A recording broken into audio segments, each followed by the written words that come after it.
Hello les amis, jour 4, ce n'est pas le moment de lâcher. Donc je viens de terminer mes 2 km et maintenant je vais pouvoir répondre à la question du jour qui est comment s'habiller pour aller marcher ou courir. Mais avant ça, petit retour habituel pour vous présenter ma petite préparation d'échauffement avant d'avoir effectué mes 2 km. Donc je vous dis à tout de suite. Est-ce que tu as l'esprit? La petite séance d'échauffement. On commence avec les épaules.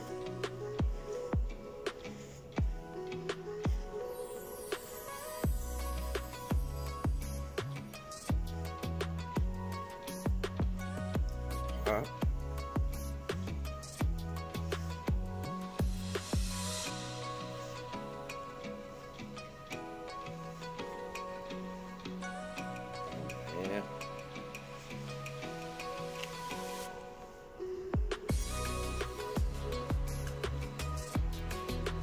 Le bassin.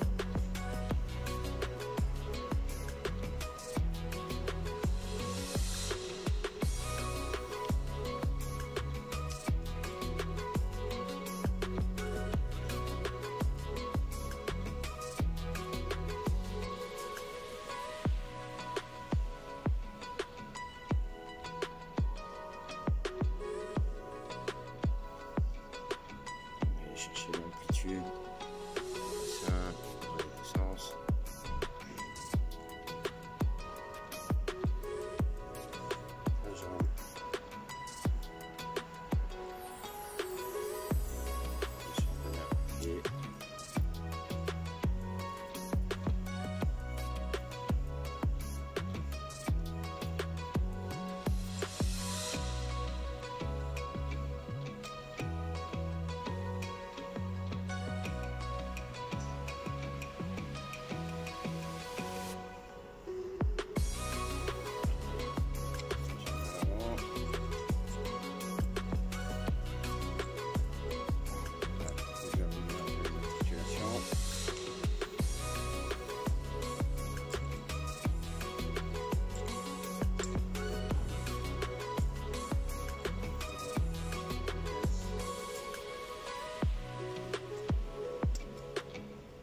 et on est prêt pour les 2 km.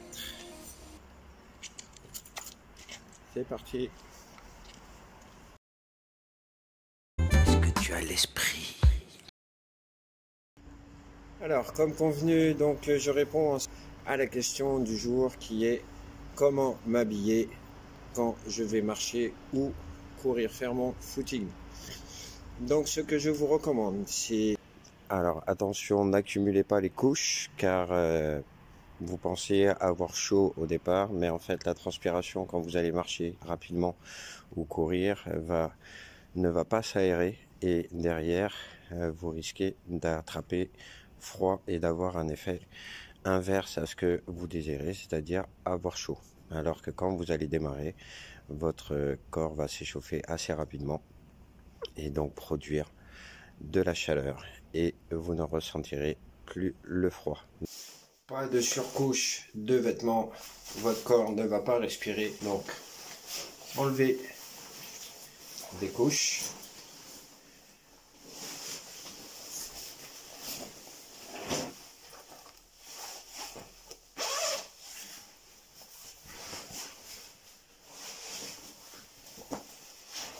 Et restez juste avec ce qu'il faut. De porter des vêtements qui soient légers, confortables, assez amples pour pouvoir ne pas être gêné, ne pas créer d'efforts supplémentaires lors de votre marche ou de votre footing. En cette période hivernale, donc comme vous avez pu voir par rapport à mon habillement, un gilet à manches courtes avec un sweat en dessous ou éventuellement une veste de survêtement et si je me recule, donc ici un pantalon de survêtement suffisamment chaud mais surtout assez ample comme je vous ai expliqué au départ, de sorte à ne pas fournir un effort supplémentaire. En ce qui concerne donc les intempéries aussi, donc n'hésitez pas à vous prémunir en cas de pluie de vêtements imperméables style Kawe qui va vous permettre de pouvoir vous protéger dans les meilleures conditions en cas de pluie et de ne pas avoir d'excuses pour ne pas aller faire votre 2 km, que ce soit en marche ou en footing. On n'oublie pas les gants. S'il fait très froid, la capuche ici, mais comme vous voyez, une fois qu'on a démarré, on dégage de la chaleur et très vite, on ressent plus le froid. Je terminerai par ceux qui ont un temps un petit peu plus clément, qui se trouvent notamment donc de l'autre côté de l'hémisphère en période d'été avec de la chaleur.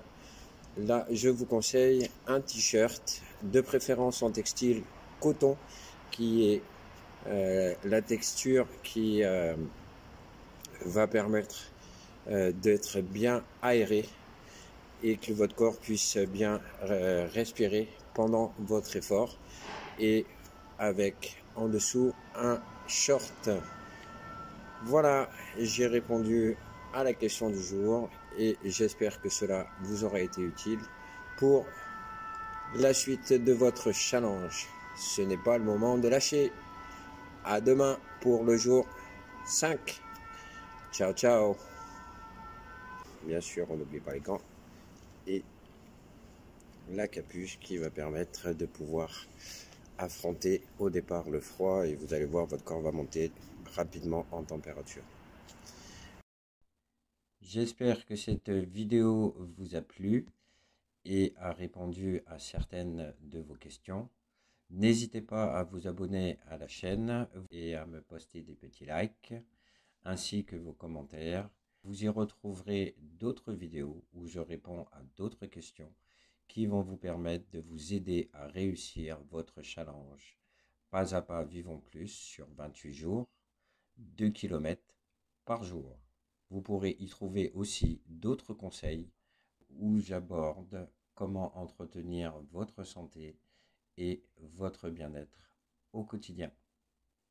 À très vite.